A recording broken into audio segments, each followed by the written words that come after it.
سألتوني السلام عليكم ورحمة الله وبركاته، سألتوني على البطاريات وزنها ارتفاعها مقاساتها بكام. طيب انا هقول لكم، انا قلت لكم قبل كده ان كل واحد على حسب امكانياته.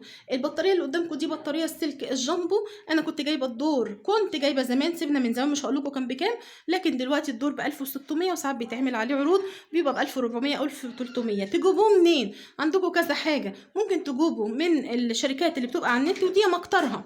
هتعملوا ايه؟ هتبحثوا على فيسبوك او تبحثوا على اليوتيوب وتكتبوا بطاريات تسمين فراخ او تصنيع بطاريات تسمين فراخ، هتلاقوا المجال قصادكم واسع جدا. اختاروا اللي نفسكم فيه وشوفوا انتوا عايزين ايه وحددوا واختاروا تكلفة قليلة، لأن يعني اللي بيعمل بطارية أي حد بيروح له بيبقى عايز يشقطه زي ما بيقولوا بقى، اللي هو إيه، يغريك بقى اعمل بطارية للعمر، وخد السلك يكون تخين شوية، وخد حاجة تستحمل، وخد حاجة متينة، وعندنا حاجة مش شعبية. لا، أنا بقول لك هات حاجة شعبية، هات حاجة شعبية لحد ما تلم فلوسك ويبقى في إيدك قرش. البطارية اللي قدامك دي بطارية تمام التمام، معقولة، سعرها معقول، قلت لك دلوقتي في حدود 1500 الدور. هي جامبو كبيرة 2 متر 3 ادوار، عمق الدور كده 60، ارتفاع الدور حوالي 60، والعرض كده مترين او 210 سنتي.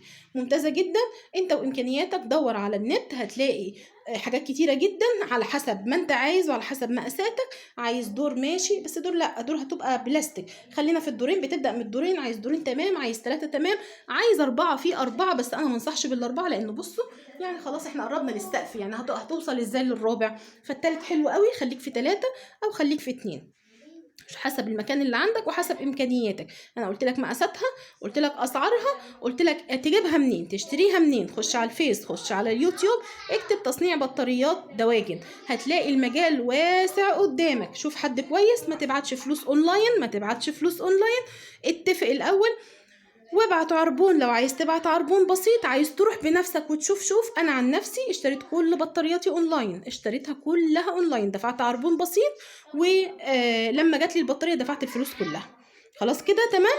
ادي كل المتاح بالنسبه للبطاريات، وهاتوا بطاريات واشتغلوا، وان شاء الله من اول دوره هتجيبوا فلوسها. والسلام عليكم ورحمه الله وبركاته.